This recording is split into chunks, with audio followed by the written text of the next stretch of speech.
In this video we'll study about internet, what is internet, and different basic concepts of internet like DNS and HTTP and IP address and client server architecture.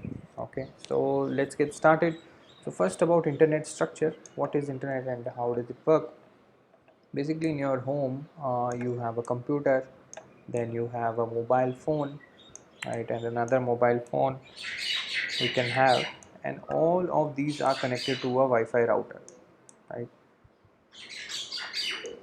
Through Wi-Fi they are connected to this router, right? And then this router is connected to your ISP, your internet service provider, which can be Jio or which can be Airtel, and then slowly this is again connected to different routers, right? And these are all physical connections, right? And finally it is connected to different services which you see, which you use, basically Facebook or Google or etc., any different services that you use. So it's a lot of different networks which are there. So by definition internet is a network of networks, right? These are different networks which are connected together uh, in one network. So this is, you can consider this as one network, right? And similarly there is another home which is then connected to this same ISP, and so on, right?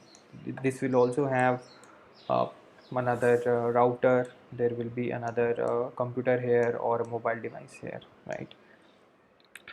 Second important concept in internet is the IP address. Okay, so IP address is nothing, just a label given to each device which is connected in the network. So as we saw, this is device 1, 2, 3, and then similarly these are also devices. Now there are billions of devices which are connected to the internet, this network of networks, right? Billions of devices are connected, but each device will have a unique IP address. This is like a PO box number, where in a sort of country each PO box has a different unique ID. Similar in the internet world, each device will have a different IP address. You can also check your IP address very simply. If you do if config on Mac or in Windows, you can do IP config, right? Here you can check the total IP address. Okay, very important concept. Third concept is what is called a DNS, which is a domain name system. Basically what it does is it um, sorry what it does is it converts the IP address into the domain name into the IP address, right? So we cannot remember the IP address of each device, right? Here we have seen that each device has a different IP address. This will have different, this will have, and similarly these will have different IP address, but we cannot remember that. What we can maybe remember is the name, like Facebook or Google. This we can remember. And also the IP address keep on changing as well. It's not necessary that today Facebook's IP address maybe is something like 1.1. Just random example, right? One, and then tomorrow it can change as well. So we cannot keep on remembering the changed IP addresses, but we can remember the name facebook.com, right? So there is a service which is called the domain name system, which helps us changing the which helps in the mapping of the domain name to the IP address. So domain name also I have not discussed as yet, but you know, facebook.com, google.com, or any other bbc.com, these are all domain names.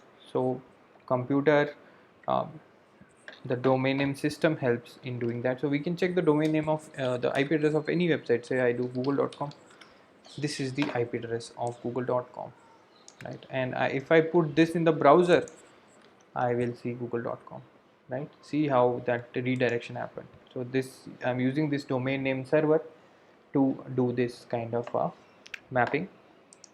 Next, moving on, is very important concept called the client server, right? So client server concept, sorry, so client and server, what is a client and what is a server, right?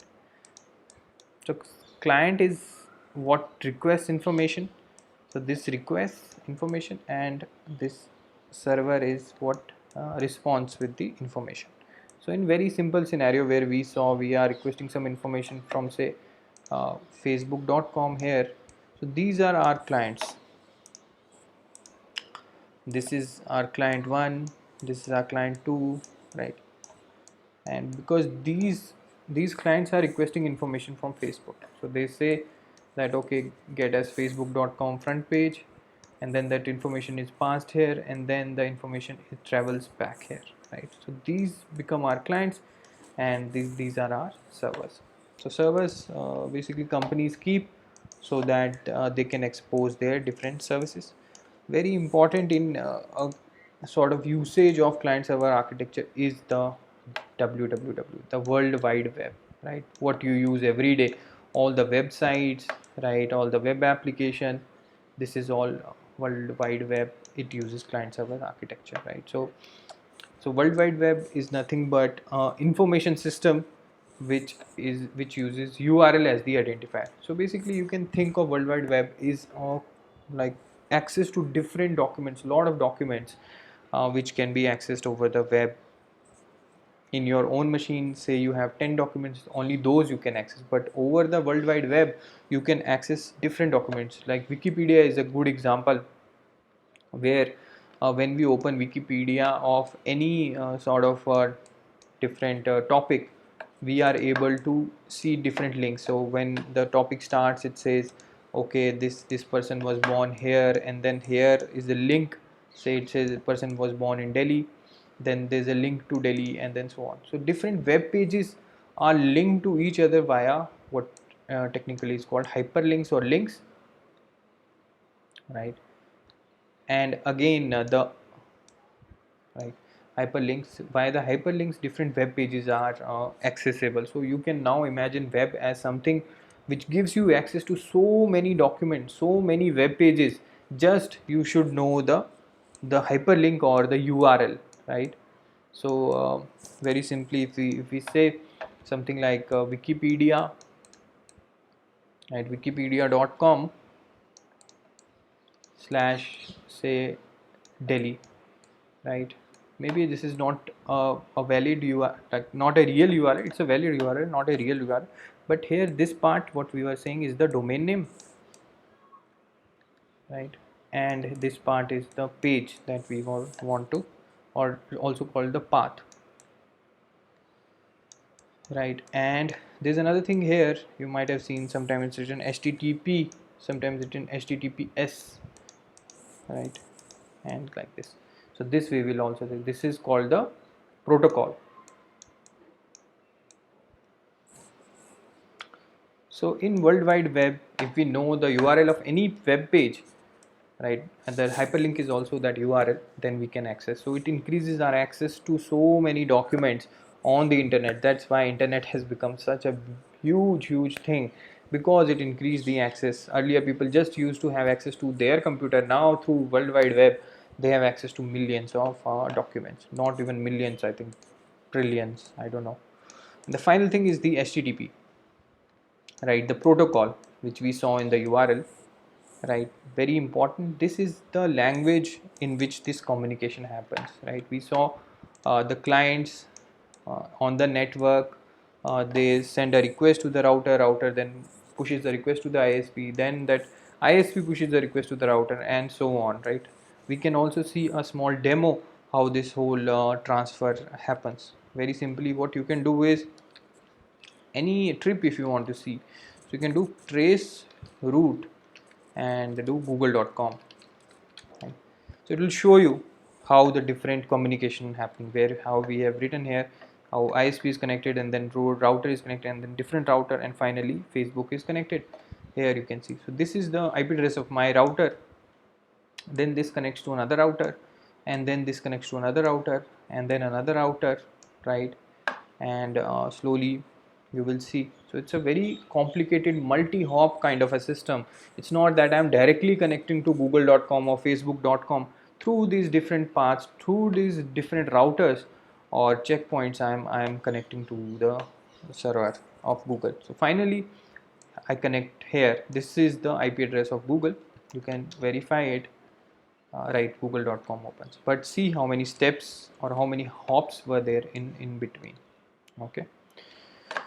Yeah, so talking about HTTP is the protocol which is used to connect, or which is used to pass this information. So essentially what we are doing is passing data from one client to a server, right? So how that communication happens, what are the rules of it, what are the different components of it, the whole language, which is also called as the birth of WWW, which happened in 1989, was the invention of this HTTP protocol.